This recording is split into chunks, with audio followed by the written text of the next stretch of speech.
All my wrists is frogs. Hit them with the They say my dope the cleanest on Long Island. I'm on the corner beating the shit out of raw talent. 50-50 hard and soft, it's all balance. I'm in the looking like Mitsubishi, the old talent. Read up with the best of them, the old man. Yeah, you look good. Everything looks good. Let's go.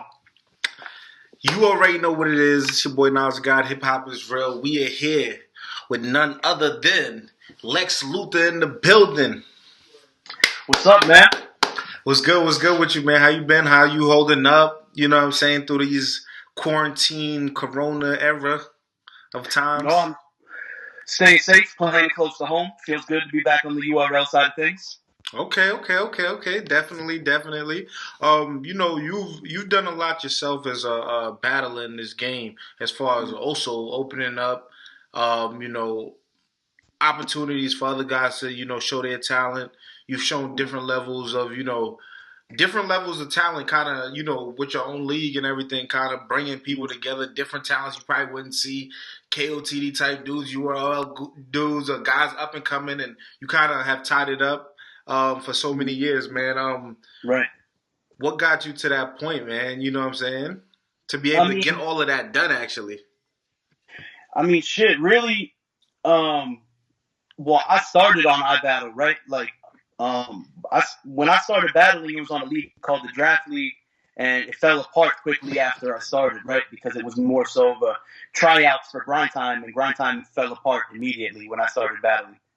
Okay. So I kept going on iBattle, right? And once Logic wasn't able to run it anymore, I purchased it from him. And first we had the conversation, you know, about how he doesn't really want to sell it. It's kind of his baby, you know, but he trusted me with it, you know. He was like, if there's going to be anybody that I'm going to give it to that can build talent, it's going to be you, right? So what really led me to the point of taking the league into a more alternative route than the, you know, regular King of the Dot crowd or the regular URL crowd is I got to play a safe medium between the two, right? So I got to have the funny guys, the street guys, the gun rappers, the nerds, right? I get all of it under one roof. And for a lot of people in battle rap, that's a safe place to be, right? Because me personally, I watch a URL pay-per-view. I'm only really watching it for 2 or 3 battles, right? There's only so many of the same style that I could watch. And that goes for King of the Dot as well, right? Like, I watch King of the Dot, I watch a Sketch Menace battle, I watch a Peanut battle, and then by the 3rd battle, I'm sick of multis, right? I got you. So my whole thing with iBattle was like, I want to make sure that every battle is different, right? That you could sit through a whole event and not get bored. So that was pretty much my main motive going forward. Nah, man. I mean, I just got to say salute to you for being able to do that and having the foresight, you know what I'm saying, to even want to do that, because not everybody is able to, you know, continue to be an artist and still have to deal with the business end of working with artists to basically, you know, be on time, make sure they give you good quality battles and things like that. What made you, you know, or I guess what gave you the confidence to know that, you know, people are going to, you know, do good business with you and help you, you know, to grow this? At first, like, business wasn't even part of the plan, you know what I mean? Okay. Like, I didn't even realize that I had to be business savvy until a couple months into it, right? I just kind of I wanted somewhere for my peoples to battle where they weren't going to get taken advantage of, right? A lot of these smaller leagues, you know, they throw the event, they spend the door money on their bills, and then that's it. They'll see you next event, right? Okay. It's very rare that a league owner can pull you to the side as a developing artist and give you advice, you know, and even if they have any questions, be able to answer them correctly. I would say 90% of league owners are fans with money, right? Like, there's not very many league owners that are battlers. And when I started, I was around PH, Poison Pen, Suede Seba, Sultan, you know, the whole camp, right?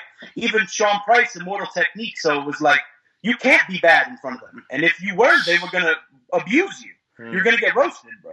You know what I mean? I've seen Sways take the mic from people 8 bars in and be like, battle over, you lost. Yo, that's OG. You know what I mean? So when it came to me being a league owner, it was like, all right, at the time I was traveling the world and battling, and there was so much shit, like league owners wouldn't let my driver in for free, right? So like I would do the battle for like $100 less than what my asking price is, but then they want my driver to pay, and I would just be like, yo, these guys are so money hungry, bro. You know what I mean? Like, they don't care about the battlers at all. It's just the money, right? So I wanted to open up shop and be like, I wanted something for battlers, by battlers, with their best interest at heart, right? Because it just wasn't something at the time that existed. Now, you know, Steams is one of the illest people in battle rap. A lot of people don't even know that Steams is a martyr, almost a martyr at this point. You know what I mean? Like, my man Steams will take a battle for $1,000 and spend half of it on a We Go Hard battler. That's dope. You know? That shit don't exist no more, bro. Dope. You know what I mean? I didn't even know that. That's dope. Yeah, bro, Steams is, and because he don't brag, he's humble, right? Steams will go to Ohio, do a battle, and then with the money he gets paid, buy an opportunity for a We Go Hard battler. That's how you lead, right? Real talk. So I just feel like there needed to be more of that in battle rap. So took initiative. Nah, that's interesting, man. Because you know, for years I really, you know, gotta salute you because you've been on your grind, man. You constantly putting on, and like I said, certain battles I think can only happen on our battle. Like we've seen the Goods and Jeffrey, you know what I'm saying? Like moments like that can only happen there, and that's something I know that I'm sure it took a lot for you guys to be able to put together. As far as the business when it comes to battle, being a league owner and everything like that. But moving forward, kind of like, you know, talk about your relationship now with URL and what you guys been building. Because the reason why, you know, I brought that up is just so people could get insight and know that you do this on multiple levels. You know what I'm saying? You're not just an artist. You've been in it and you get to see both sides in a sense. So, yeah, if you could just talk about, you know, what's going on with you and URL and some of the things that, you know, you got going on. Well, you know, ever since I battled Ines, it's been a little shaky, right? I had the fallout with Yak Man. Me and Yak Man had the blowout, but you know, God bless him and everything he's got going on. Okay.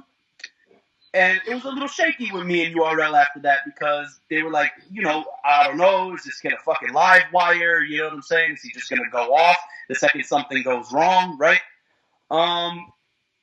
And throughout this whole time, most battlers that I was developing were getting picked up by King of the Dot, right? And I had a little bit of a hard time getting people on URL with Norbs there. And that's no shade to Norbs. Norbs deals with 150 people a day. Deals with everybody, yeah. Right. So, you know, anyways, it was hard for me to get people on URL. And one day, P and Bills called me, like, back-to-back, right? And I knew something was going on, right? So I called Bills first because that's the safe play, right? I said, Bills, what the fuck is going on? Why are people calling me? And, you know, he didn't right away tell me that it was going to be Norbs was moving on, right? Okay. He just told me basically the PGs were a dead issue, right? He asked me... Then he told me the process of the Crucible, this new thing that he wanted to do with P to develop talent, right? And he asked me my opinion on it. And, you know, I had some things that were pros and some things that were cons. And immediately things that I told Bills that I was like, yeah, I don't know about that, man. I don't know if that's a good idea. He automatically worked on, right? Okay. And that's when I was like, oh, shit. Like, these guys are actually listening to me, right? They're not just calling me to use me and be like, yo, I don't feel like watching 400 battles, so who should I book, right? Because usually that's what you book a scout for. They were actually being very open to suggestions from me and from O and from Troy Martin and shit, right?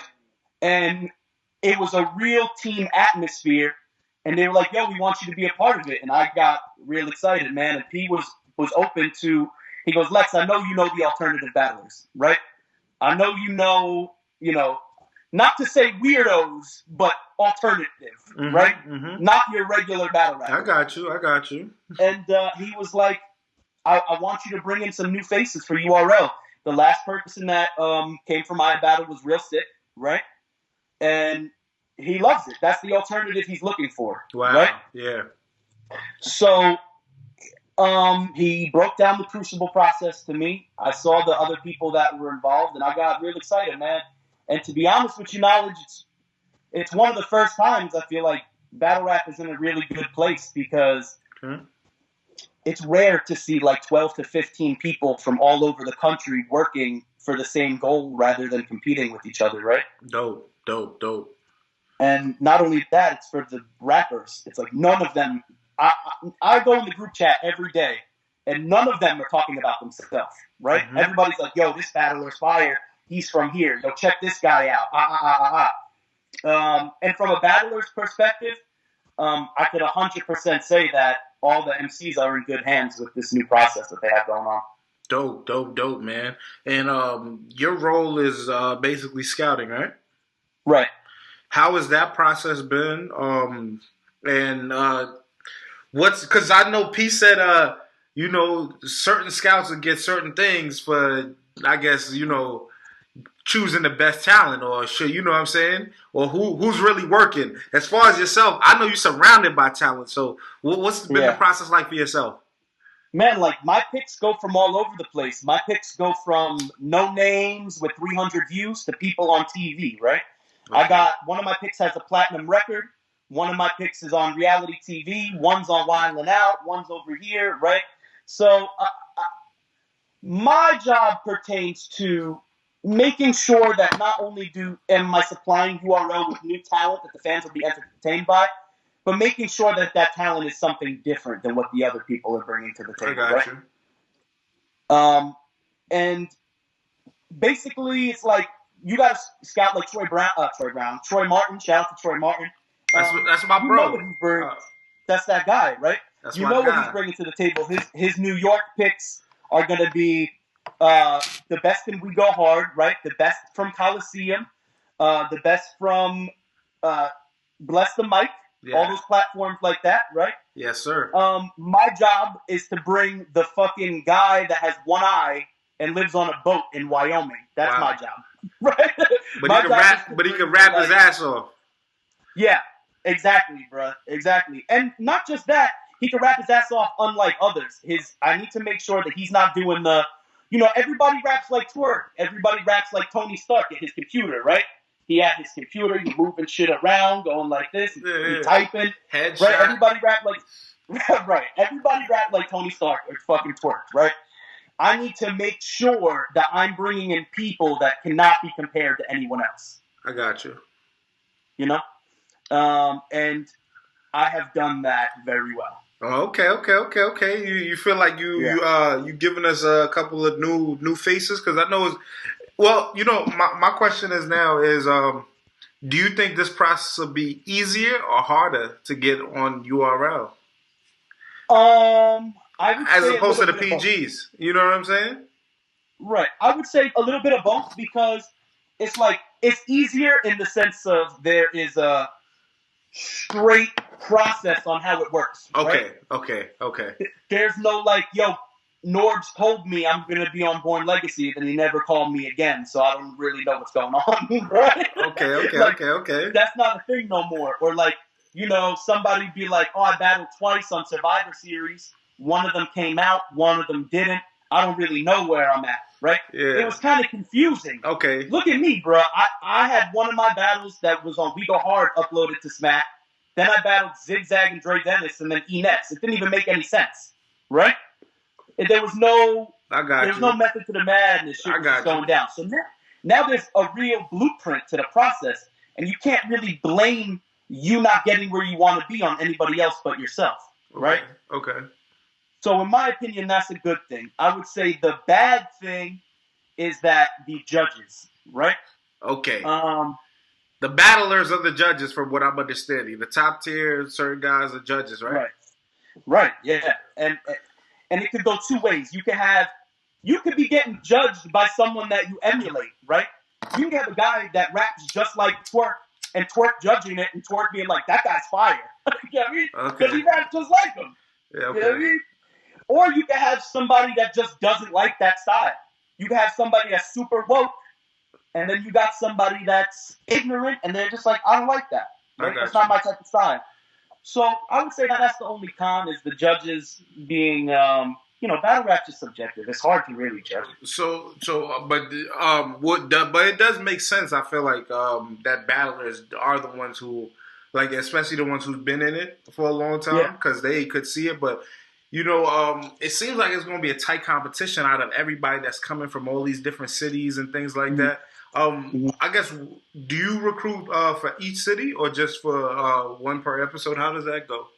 We have, I have no idea if I'm allowed to say this, but I'm gonna, because my job is to run my mouth, right? Let's go. We got 6 regions. You got New York and the surrounding states. Yes. You got Atlanta and the surrounding states. Houston, surrounding states. Washington, surrounding states. LA, surrounding states. And St. Louis. Okay. So there will be 6 events to start it off. Round 1 will be in 6 different cities. It'll be in New York, LA, Atlanta, Houston, St. Louis, and Washington. I think Seattle. Okay. Every scout gets 2 picks per state, but from what I understand, some of us get 3, depending on if it's like a rare situation, right? Okay. For instance, I have my 2 picks for New York, right? But I had a friend of mine that was on reality TV that was kind of interested in it, and I talked to P, and I was like, yo, my man's right here, kind of wants to be in the tournament. He's beat multiple people on television, right? So we should probably put him on. And P was like, all right, cool. So depending on situations like that, some scouts get 3 picks. Okay. So you're a 3-pick scout? Yeah. I got 3 picks in. Nah, I got it. Okay. I'm pretty sure some other scouts will have the 3rd pick depending on what city they're in. Yeah, nah. That's dope. That's interesting, man.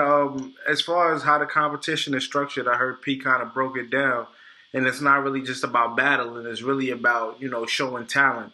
It's really birth new stars within the battle rap culture. Now, me being a part of this, I know everybody's not going to be a star, but there's so much talent in the game. Yes. We've seen things like rookies versus vets, things like that. What does it do to the classes? Like, no more classes, or how? Like, each like. I guess your class would be the people you could come up out of the Crucible with, right? But does because how many people make it? There's only one winner in this, right? There's only one winner that'll receive the 10K, but I'm pretty sure that people that get into like that top 15, top 12 category will be taken care of on bigger cards. Right, given contracts. Series, rookies versus vets. Depends, The Crucible's a lot like the Ultimate Fighter mixed with American Idol, right? In the sense of reality. At the end of the Ultimate Fighter, I don't know if you pay attention to MMA, but Forrest Griffin and Stephen Bonner, Ultimate Fighter 1, had one of the craziest fights ever in the finale, right? Okay. And the way it goes with the Ultimate Fighter is you win $1 million and you get signed to the UFC. Mm-hmm. So Dana White came out at the end of that fight and he was like, yo, I know we said only one person wins, but we're going to give both of you $1 million and sign to both of you, right? Mm-hmm. That is something that can happen in this tournament. Mm. You can have somebody that clearly lost their battle, right? Bar for bar, you lost, but you had a Your Honor like round that is viral and people fuck with it, right? Yeah.